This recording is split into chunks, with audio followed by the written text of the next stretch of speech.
Hola a todos, soy Iván History trayendo el siguiente capítulo de Pokémon. Los beneficios de tener dulces ilimitados. Vengo a informar que también poco a poco comenzaré a republicar los capítulos de mis vídeos de YouTube a TikTok, para que por favor apoyen también el canal de TikTok con un like, suscripción y comenten los vídeos. Bueno, no hablaré más, ya dije lo que tenía que decir, los personajes y sus historias no son de mi propiedad, doy crédito a sus respectivos creadores y autores, lo único de mi propiedad sería la historia en sí, sin más que decir comencemos. Capítulo 3. El balance de las cuentas y la fragilidad de una nueva vida. El silencio regresó a la casa de Pueblo Paleta en cuanto la puerta principal se cerró tras el viaje a Ciudad Verde. Gilbert no se permitió descansar. Subió a su habitación con movimientos metódicos, depositando la incubadora básica sobre el escritorio de madera desgastada con la misma delicadeza con la que se manipula un cristal a punto de romperse. El aparato emitió un zumbido eléctrico sordo, estabilizando la temperatura del huevo blanco mate. Sentado frente a la vieja computadora portátil, Gilbert abrió una hoja de cálculo local. Su mente de oficinista analítico tomó el control de la situación de inmediato. Necesitaba números fríos, no suposiciones románticas. Balance mensual de gastos fijos: servicio de agua potable 12.000 $, energía eléctrica, sustento de incubadora más casa, 25.000 $, telecomunicaciones, televisión por cable, 8.000 $, internet de alta velocidad, esencial para streaming, 35.000 $, alimentación básica humana, canasta básica, 40.000 $, total gastos operativos del hogar 120.000 $, mensuales, sin incluir otros pocos gastos en necesidades diarias como el jabón de baño, jabón en polvo, jabón lavaplatos, crema dental, champú y desodorante, que apenas supera los 100 a 300 $. Al contrastar estos números con los ingresos generados por sus transmisiones en vivo, la realidad se volvió asfixiante. En su mejor mes, el canal apenas promediaba entre 140.000 y 150.000. El margen de ganancia era ridículamente estrecho, y eso sin contar los depósitos variables, pero obligatorios para el tratamiento de su madre en el hospital de Ciudad Verde. Gilbert apoyó los codos en la mesa, frotándose las sienes con frustración. El streaming era un terreno hostil. En su última transmisión jugando Pokémon Mansión Embrujada, un título de plataformas y terror atmosférico muy similar a Luigi's Mansión de su vida pasada, donde el jugador debía capturar diferentes variantes de Pokémon tipo fantasma con un prototipo de aspiradora elemental, el contador de espectadores se congeló en 30 personas. Para un creador novato sin patrocinio de la liga ni un apellido de renombre, la influencia digital era una vaga quimera. El Gilbert original apenas había logrado mantener esa pequeña comunidad de 30 fieles gracias a su constancia y a la empatía residual que heredó de su madre, quien en su momento llegó a tener 100 suscriptores activos, cuando transmitía vídeos de cocina antes de que el ataque de los Pokémon salvajes la postrara en una cama. Mis suscriptores actuales son amables, sí, pero no son tontos, reflexionó Gilbert, mirando el chat estático en la pantalla apagada. El entretenimiento en internet es un negocio cruel. Mientras los mantenga enganchados con buenas estrategias y jugadas perfectas, dejarán un par de monedas en el chat. Pero si el contenido se vuelve aburrido o repetitivo, a nadie le importarán mis sentimentalismos ni mis desgracias familiares. La lástima no paga las cuentas. Sin embargo, entre esos 30 usuarios destacaba un espectador anónimo. Un suscriptor silencioso que, mes a mes, enviaba donaciones constantes que cubrían de forma exacta la mitad de los gastos operativos de la casa. Gilbert no sabía si se trataba de un hombre o una mujer, pero guardaba un profundo agradecimiento hacia esa cuenta. Se prometió a sí mismo que si la vida le daba la oportunidad de escalar en este mundo y descubrir su identidad, le pagaría esa lealtad con creces. Dejando de lado el análisis del canal, Gilbert comenzó a investigar en foros especializados y bases de datos gratuitas de crianza sobre los requerimientos biológicos de un Caterpie recién nacido. Al ver la lista de insumos recomendados, sintió una punzada de dolor directo en la billetera. Más de la mitad de los ingresos mensuales remanentes tendrían que destinarse exclusivamente al cuidado del Pokémon. Ahora entendía perfectamente por qué las familias comunes de Pueblo Paleta apenas podían permitirse mantener una sola criatura en el hogar. La economía de la crianza estaba diseñada para ahogar a los de abajo. Aún así, no se rindió. El conocimiento acumulado de sus 2 vidas le otorgaba una resiliencia inquebrantable, y la existencia del sistema flotando en su periferia visual le daba la certeza de que el viento cambiaría a su favor. Durante los días siguientes, Gilbert se dedicó a desglosar las funciones de la interfaz luminosa que lo acompañaba. Una vez que la euforia inicial disminuyó, la fría lógica regresó. Llegó a una conclusión sobria. El sistema era puramente auxiliar.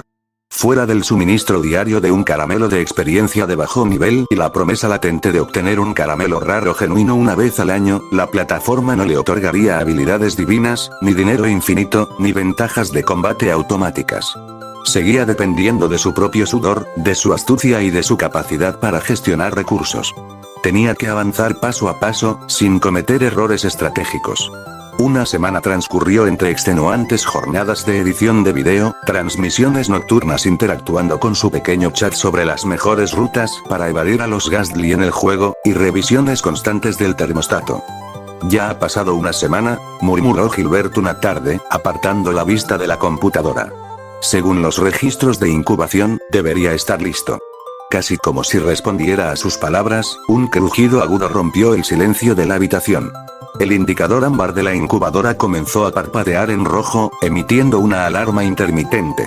Con sumo cuidado, Gilbert abrió la compuerta de vidrio templado y extrajo el pesado huevo blanco. Sobre el escritorio, la superficie del cascarón comenzó a fracturarse en líneas perfectas. Una intensa luz blanca, la energía de eclosión característica de la fauna de este planeta, inundó la habitación durante un par de segundos. Cuando el destello se disipó, una pequeña criatura de color verde brillante, con grandes ojos negros y antenas de un tono amarillo pálido, se encontraba sobre la mesa, moviendo su cuerpo segmentado de forma torpe. El caterpie había nacido. Gilbert actuó de inmediato basándose en la literatura científica que había memorizado. Tomó una toalla de microfibra esterilizada, limpió con suavidad los fluidos residuales del nacimiento que cubrían la piel del Pokémon y preparó un biberón con leche Mumu templada.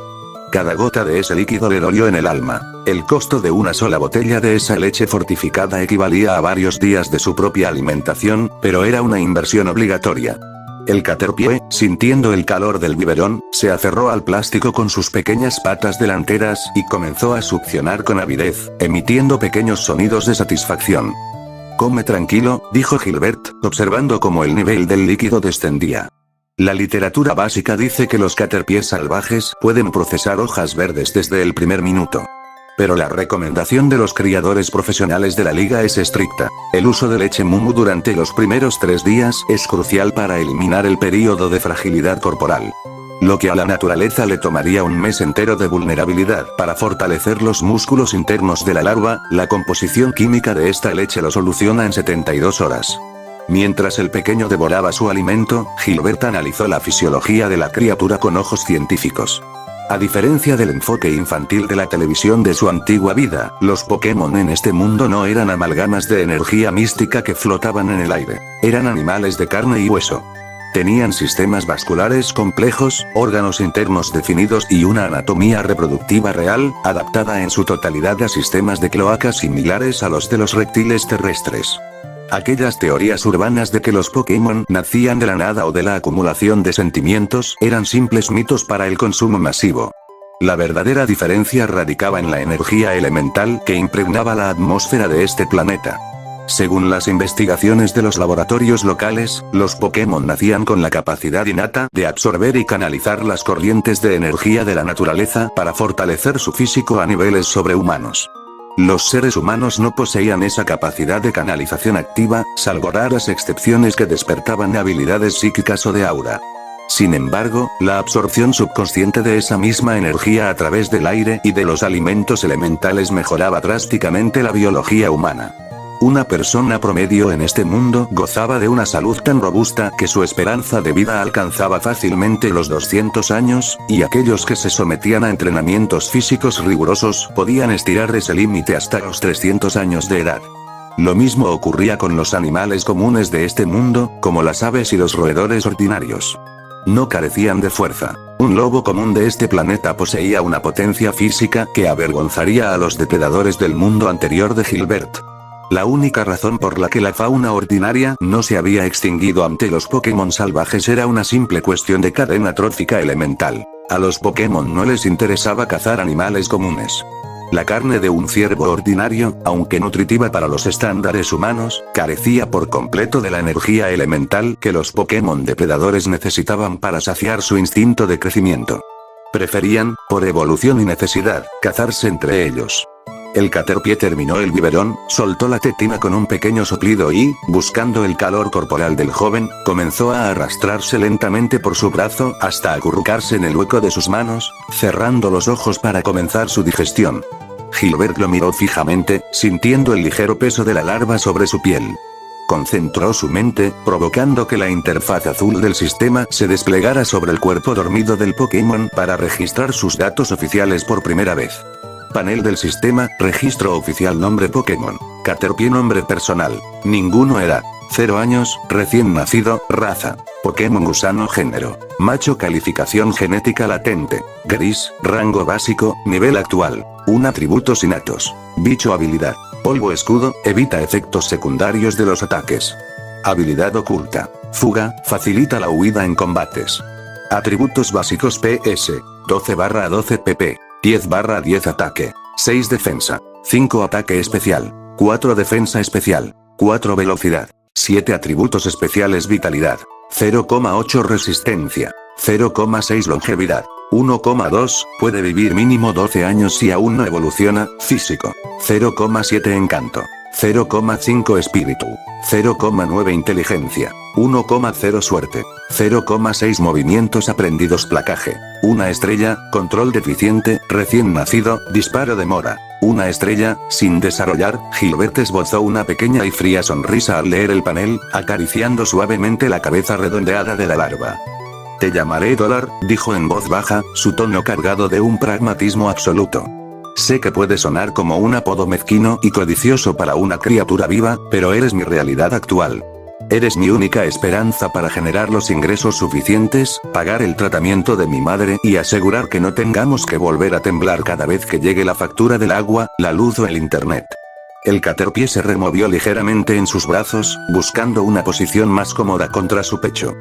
Espero que crezcas sano, Dólar, concluyó Gilbert, mirando hacia la ventana mientras la noche caía sobre Pueblo Paleta. Porque a partir de mañana, tú y yo vamos a empezar a trabajar muy duro.